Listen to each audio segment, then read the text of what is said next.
Shannon Miller has built programs and left a legacy of success through her hockey career. Born in Tisdale, Miller grew up in Melfort. She actually stepped away from playing hockey for a time after her father died when she was 13. But she returned to the ice as a student at the University of Saskatchewan, playing on the school's first women's hockey team. When I showed up at tryouts, so I didn't have equipment, I didn't have a helmet, didn't have a shield, and I ended up getting cut above my eye and had to leave practice and tryouts to go get stitches. But I ended up making the team, and I literally tried out in blue jeans, a t-shirt, and a jean jacket with my skates and my hockey gloves. And that just shows you the tough female hockey era that we lived in back then. And it was remarkable. What a great group of women coming together, so excited to play on the inaugural Huskyette hockey team. Miller would play at the first Women's National Hockey Championship, and after joining the Calgary Police Service, she and two other women, all volunteers without kids, spent 2 years breaking down barriers to allow a girls' team to play minor hockey in the city. Miller achieved early success as a coach. She was on staff when Alberta won the first women's hockey gold medal at the Canada Games in 1991. She became an assistant coach for the Canadian women's national team and won the IIHF World Championship in 1992 and 1994. A year later, she was asked to create the Olympic Oval High Performance Training Program in Calgary.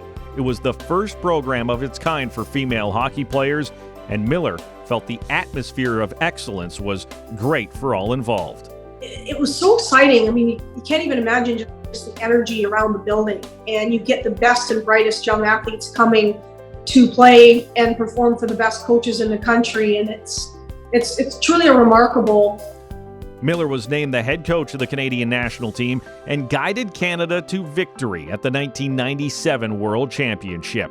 Canada went into the first women's Olympic hockey tournament at the 1998 Nagano Games as the favorites.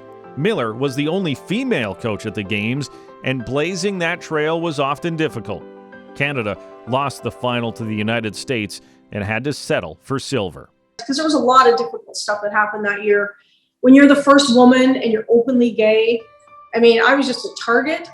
Every day I would just, put my shield of armor on and decide, well, I'm the first woman in the world to be doing this and I'm openly gay. And the media, they don't like it. But I loved working with the players and I loved working with the staff. I mean, when you coach, it's so much about passion and vision and a commitment to the process and a commitment to each other. And so no matter how difficult it was still great. And we were favored to win. We won in 97 at the Worlds, but we won in overtime. And that's how close Team USA and Team Canada were. But we were still that heavily favorites. So when you don't win, obviously you get attacked and the head coach becomes a scapegoat. So that was difficult for me.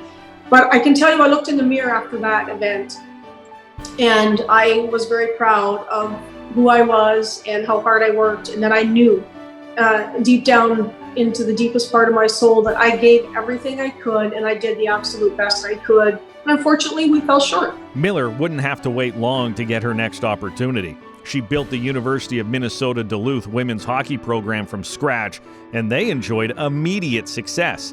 Miller recruited internationally, believing it would help the Bulldogs and help improve the level of play for players from other countries. Minnesota Duluth won 3 straight titles between 2001 and 2003 and added 2 more championships in 2008 and 2010. I think it starts with a vision, to be honest with you. Everything starts with passion. And so I brought my passion to the table, and then you create a vision. And our vision was dynasty, quickly, international, grow the game. Miller's 5 NCAA titles and 11 Frozen Four appearances were more than any other coach in the history of women's college hockey. But after 15 years, she was fired. Miller's team was ranked 6th in the country when she was told she wouldn't be continuing. She, plus 2 other female former coaches at the school, sued for wrongful dismissal. I sued them for Title IX, sex discrimination, and sexual orientation discrimination. And I won a federal lawsuit. And it was really difficult, but it was very important to do it. And when somebody wrongs you like that, the only right thing to do is to stand up and fight. And I did, and I won. Through her time in the game, Miller has opened doors and been a true builder of programs and athletes. She credits the grounded, humble, and hardworking people in her family, like her grandparents, for helping give her determination and inner strength. I'll never forget, though, the lessons they taught me, and I know those are my roots. That's my foundation. And when you go back inside yourself and you just really remember who you are, where you came from, it's not difficult to be strong and to rise up and to fight when you need to and to support others and lift others up. Installed in the Saskatchewan Sports Hall of Fame on September 24th, 2022, Shannon Miller.